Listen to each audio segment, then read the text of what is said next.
Hello friends, welcome to invention classes.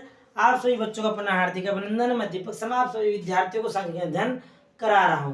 तो आज तक आप सभी विद्यार्थियों ने पूर्व वाली क्लास के अंतर्गत जो हमारा 9वां अध्याय चल रहा है, इसमें समांतर माध्य के बारे में अध्ययन किया था, जिसमें आप सभी विद्यार्थियों ने सरल समांतर माध्य के बारे में अध्ययन किया था। सरल समांतर माध्य जो दो रीतियां बताई गई थी, प्रत्यक्ष रीति और लघु रीति। लघु रीति के बारे में आपने अध्ययन किया था। आज उसी रीति को आगे बढ़ाते हैं। आपको एक एग्जांपल बता रहा हूं ताकि आपको पूर्ण रूप से समझ में आ जाए किस प्रकार से लघु रीति के अंतर्गत सरल समांतर माध्य गणना की जाती है। तो सभी विद्यार्थी हेडिंग डाल लेना, अध्याय में हमारा 9वां चल रहा है। तो यहाँ पर पहले ऊपर तो लिख लीजिए समांतर माध्य गणना कर रहे हैं हम, समांतर माध्य की गणना कर रहे हैं। समांतर माध्य गणना के अंतर्गत हम लोग सरल समांतर माध्य जो पहला हमारा पॉइंट दिया गया था, इसके अंतर्गत सरल समांतर माध्य, सरल समांतर माध्य में जो दो रीतियां बताई गई थी, जैसे पहली रीति के बारे में आप पूर्व में अध्ययन कर चुके हो, इसका नाम था प्रत्यक्ष रीति। और जो दूसरी रीति बताई गई थी हमारी लघु रीति, कहने का तात्पर्य shortcut method, shortcut method. Shortcut method से किस प्रकार से ज्ञात की जाती है, इसके मैंने चरण पूर्व वाले क्लास में आप सब विद्यार्थियों को बता भी दिया है। तो आगे अध्ययन करने से पहले आप सब विद्यार्थियों को बता दो, हमारे चैनल जैसे विद्यार्थी लाइक कीजिएगा, सब्सक्राइबर कीजिएगा, बेल आइकन बटन अवश्य दबाइएगा और ज्यादा से ज्यादा इसको शेयर कीजिए ताकि आगे प्रोसेस में बढ़ता रहे और हम इसी प्रकार से आगे आपके लिए सफलता अर्जित करवाने के लिए प्रयास करते रहे। ठीक है बच्चों, पुनः हमारे बिंदु पर चलते हैं। आज का बिंदु सरल समांतर माध्य में लघु रीति। एक एग्जाम्पल के बारे में अध्ययन करेंगे किस प्रकार से। मैंने आपको सूत्र बता भी दिया, पुनः लिखा रहा हूं एक बार सूत्र। लघु रीति के अंतर्गत है समांतर माध्य की गणना लघु रीति द्वारा सरल समांतर माध्य की गणना। सूत्र मैंने आपको पूरे बता भी दिया, फिर पुनः बता रहा हूं। x बार मतलब समांतर माध्य बराबर a plus sigma dx upon n, ये हमारा सूत्र था। से विद्यार्थी को भूला थोड़ी है। अब इसमें x बार क्या है मैं आपको पूरे बता भी चुका हूं, फिर भी याद नहीं तो यहाँ लिख सकते हो। x बार बराबर अर्थमेटिक मीन समांतर माध्य जो बीकॉम वाले विद्यार्थी इस चैनल के माध्यम से अध्ययन कर रहे हैं स्टैटिस्टिक्स का, वो से विद्यार्थी ध्यान से सुनना। एग्जाम में आप इस प्रकार से लिख के आओगे तो आपको फुल बटा फुल नंबर दिया जाता है। आप लोग अधूरी सूचनाएं लिखते हो तो आपको नंबर पूरे में से पूरे नहीं दिए जाते हैं। विचलनों का योग और n हमारा ये है मदों की संख्या। तो कॉमर्स जो विद्यार्थी बीकॉम फर्स्ट ईयर में अध्ययन कर रहे हैं वो एग्जाम के अंतर्गत इस प्रकार से बिंदु को भी लिख कर आया करो हर प्रकार के फॉर्मूले में, ताकि वह चेक करने वाला आपका इस फॉर्मूले को देखकर यहाँ पर तुरंत से आपको नंबर दे दे। ठीक है बच्चों, तो गणना करते हैं, एग्जाम्पल लेते हैं। उदाहरण, फर्स्ट उदाहरण क्या दिया है वो लिखा मेरे साथ सभी विद्यार्थी। निम्नलिखित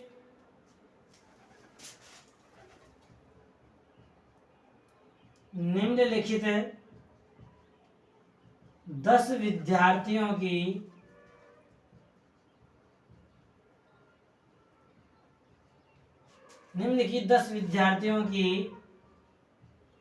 लंबाई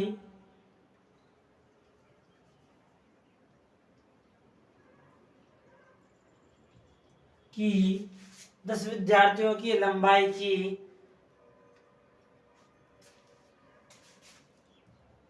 लघु रीति द्वारा सरल समांतर माध्य की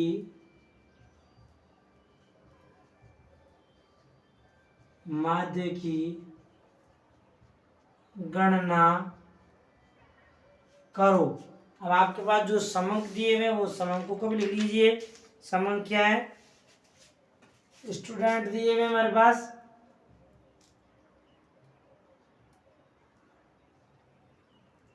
ए B C D E F G H I, कितने? 1 2 3 4 5 6 7 8 9 और जी। यहाँ पर उनकी हाइट दी हुई है विद्यार्थियों की।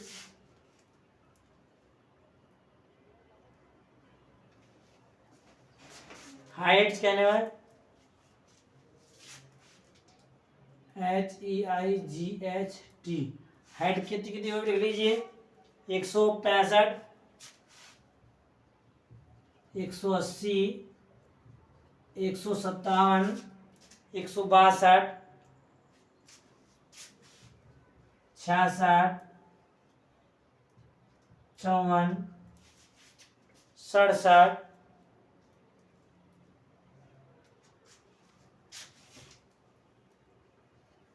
64 और 65, 165, 80, 57, 62, 66, 64,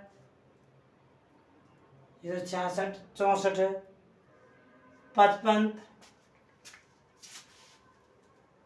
55, 63, 68, 160,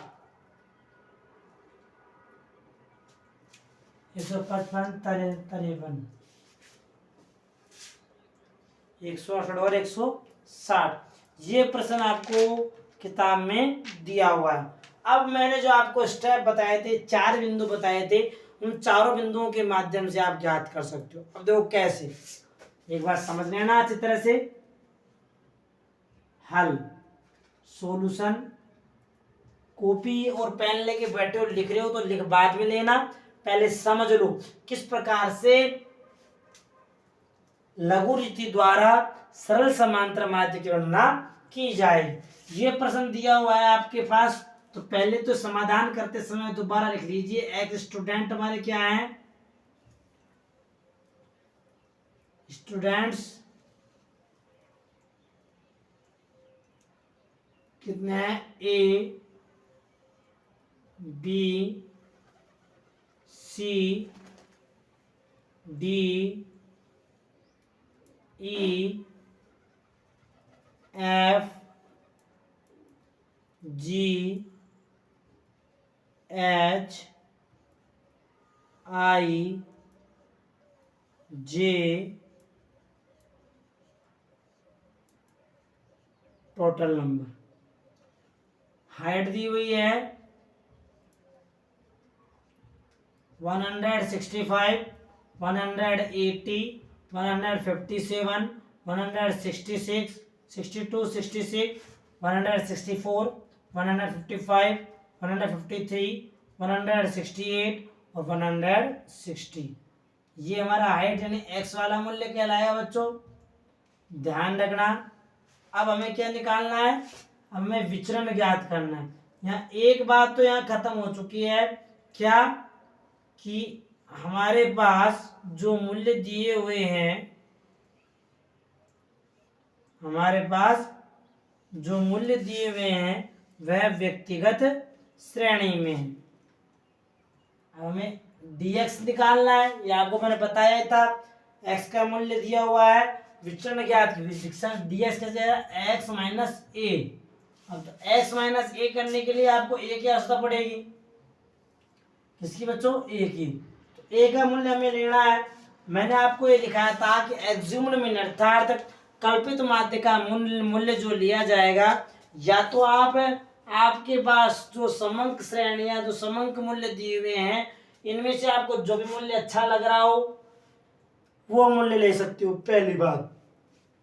दूसरी बात, इन मूल्यों में से कोई सा भी मूल्य जो इसमें है या नहीं है, आपकी इच्छा हो जो ले सकते हो, कोई भी मूल्य। आपको लगा ऐसा मैं तो 180 लेना चाहता हूँ, लेकिन आप 180 भी ले सकते हो और 150 भी ले सकते हो, लेकिन बड़े से बड़ा मूल्य छोटे से छोटा मूल्य लेने पर गणनाएं थोड़ी क्या हो जाती है, जटिल हो जाती है, और उन गणनाओं का समाधान करने में आपको क्या होता है, पसीने निकल जाते हैं आपकी। इसलिए अधिकांशतः मध्य वाला मूल्य या मध्य वाले मूल्य के इर्द गिर्द वाले मूल्य को ही संकल्पित माध्य के रूप में चयन करना चाहिए। तो आप को जो मूल्य अच्छा लग रहा हो वो मूल्य ले सकते हो। चलो आपने कहा, मैं ले लेता हूं इसमें ए का मूल्य क्या लिया मैंने, ये मैंने चयन कर लिया। ए बराबर कितना है, 160। अब 160 इसमें भी नहीं है और अलग में नहीं, चाहो तो आप 166 ले लो, चाहो तो 162 ले लो, चाहो तो 164 ले लो, कुछ भी ले सकते हो। मैंने 160 वाला मूल्य ले लिया एग्जाम में ए। अब ए हमारा क्या है, 160 इस वाले मूल्य में उपस्थित है ही नहीं, उपस्थित नहीं है तो हमें भी कोई मतलब नहीं है उससे। पहले यहाँ लिख लीजिए एक बार, टोटल कर लो कितने यूनिट हमारे पास, ये मुझे इसी आवश्यकता पड़ेगी। एन हमारा यही है, मधु की संख्या एन बराबर 10। एक्स कितना है, एक्स का मूल्य 0, यहाँ लिख लो 165 माइनस ए कितना है बच्चों, 160, जो आएगा वो यहाँ आ जाएगा। बोलो यहाँ तक किसी विद्यार्थी को कोई दिक्कत हो तो आप पूछ सकते हो। हाँ भाई, तुझे कोई प्रॉब्लम, इधर से लड़कियों को इधर किसी प्रॉब्लम नहीं है, ठीक है, चलते हैं आगे। देखते रहना बच्चों, ठीक है। फिर हमारे पास चलते हैं x माने 165 में से 60। मैंने आपको एक चीज और लिखाई थी, क्या कि व्यक्तिगत श्रेणी जो होगी हमारी, व्यक्तिगत श्रेणी में धनात्मक व ऋणात्मक चिन्हों को ध्यान में रखा जाएगा, यही बात बताई थी मैंने। अब धनात्मक, अब 165 में से 66 गए तो माइनस प्लस के 5, जिस संख्या के कोई संकेत चिन्ह नहीं लग रहा है इसका मतलब है प्लस की है, जिसके आगे जो संख्या ऋणात्मक में आएगी उसके आगे स्वतः ही आपको माइनस का चिन्ह लगाना है। 180 है तो 180 एक्स हो गया, ए हमारा क्या 160, 180 माइनस 160 बराबर 20। उसी प्रकार 157 माइनस 160 इजिकल टू माइनस के 3 पॉइंट चले गए। उसी प्रकार 162 माइनस 157 60 इजिकल टू माइनस का 8 नहीं 2 बाद में थोड़ी प्लस के 2 बच गए हमारे पास।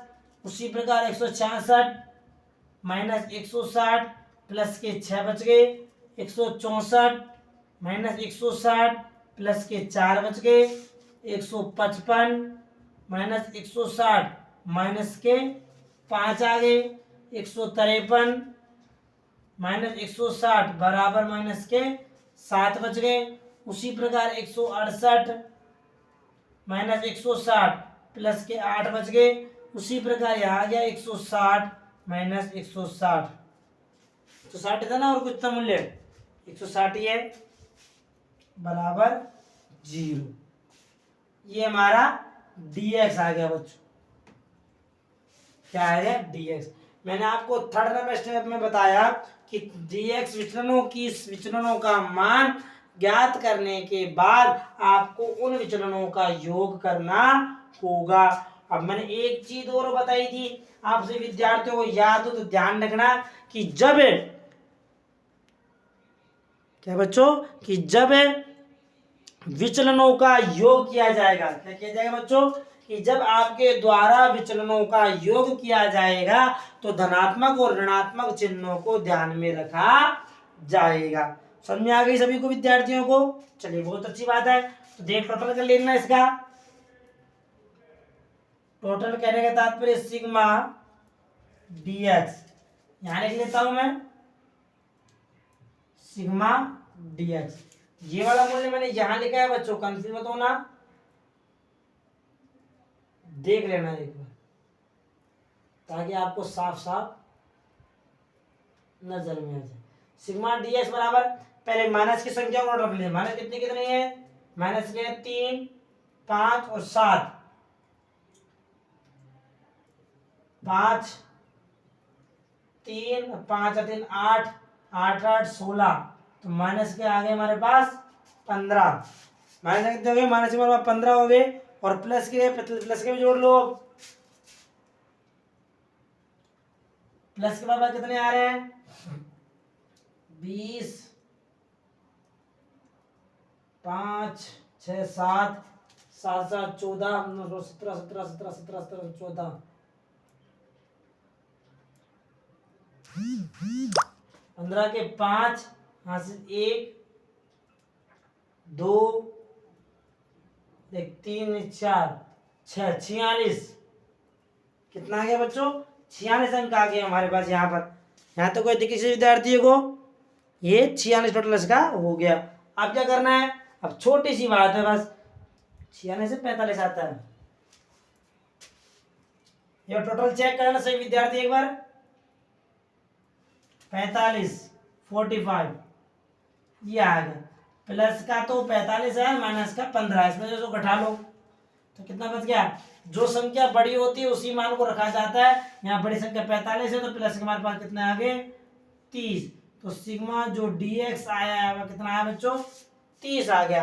अब हमारे पास क्या करना है, वही हमारा स्टेप, जब विचलन होगा टोटल ज्ञात कर लिया, टोटल ज्ञात करने के बाद इसके सूत्र को प्रतिस्थापित करना है। तो सूत्र हमारा x बार बराबर a plus sigma dx upon n है, तो कोई दिक्कत, बहुत अच्छी बात, कोई दिक्कत नहीं है।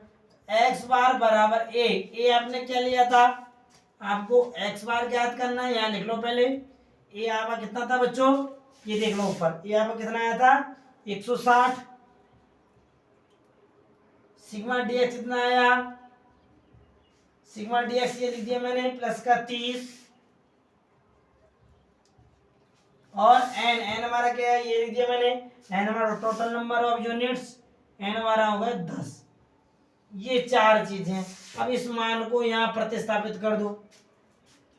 x बार बराबर a कितना है 160 प्लस सिग्मा dx कितना आया प्लस का 30 अपोन n कितना है बच्चों 10।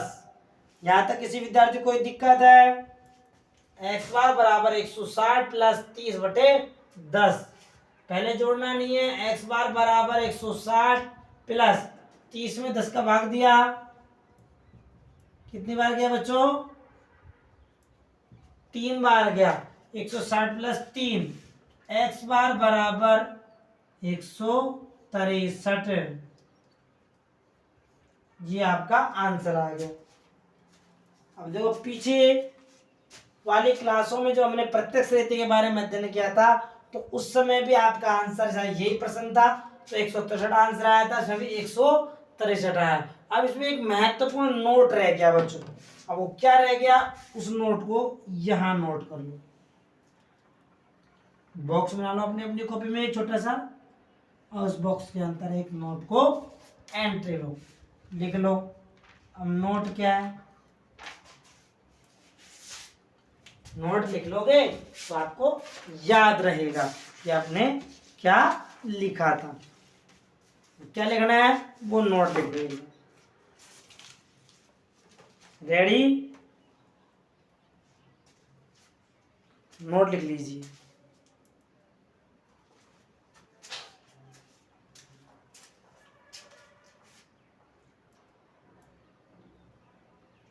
प्रश्न को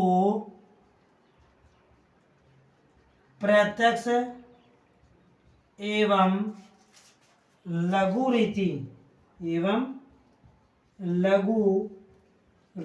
से हल करने पर, प्रत्यक्ष को लघु रीति से हल करने पर दोनों रीतियों द्वारा दोनों रीतियों के द्वारा आंसर मतलब आपका जो उत्तर है आंसर समान आएगा, समान आएगा। अपवाद की स्थिति में, अपवाद की स्थिति में इनके मान में, इनके मान में सन्निकटन सा,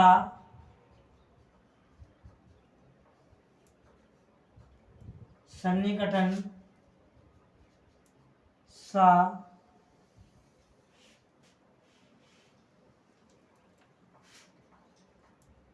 अंतर होता है। हल्का फुल्का सा अंतर आएगा, जैसे किसी मान लो 163 पॉइंट किसी अन्य कल्पित माध्य को लेते हैं तो मान लो 163.45 आ गया तो भी आपका गलत नहीं है, वो सही होगा। 100 मान लो 162.92 आ गया तो भी आपका आंसर सही माना जाएगा कि आंसर 163 ही है।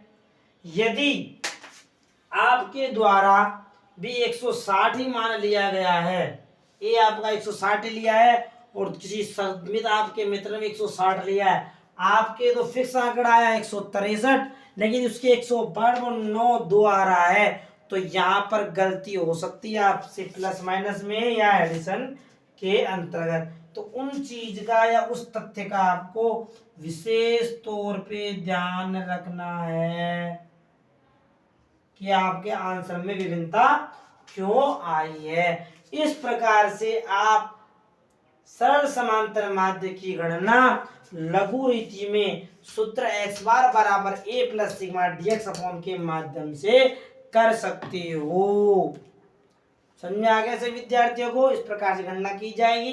तो ये हमारा अध्याय का ये बिंदु जो हमारा समांतर माध्य का था, जो व्यक्तिगत श्रेणी में था, व्यक्तिगत श्रेणी में इस प्रकार से समांतर माध्य की गणना की जाएगी। मिलते हैं आगे आने वाले क्लास में, जिसमें आपको बताया जाएगा कि खंडित श्रेणी जो दूसरी श्रेणी बताई गई है, खंडित श्रेणी में किस प्रकार से समांतर माध्य की गणनाएं की जाती है। तैयार रहना, मिलते हैं आगे आने वाली क्लास में। ठीक है बच्चों, तब तक चैनल को लाइक कीजिएगा, सब्सक्राइब कीजिएगा, बेल आइकन बटन अवश्य दबाइएगा। ठीक है बच्चों, और कोई चीज पूछनी हो, कोई चीज बिंदु समझ में नहीं आ रहा तो आप कमेंट की सहायता ले सकते हो। ठीक है, ऐसे कमेंट देते रहा करो ताकि सामने वाला भी क्रियाशील होता रहे। ठीक है, बेस्ट ऑफ लक।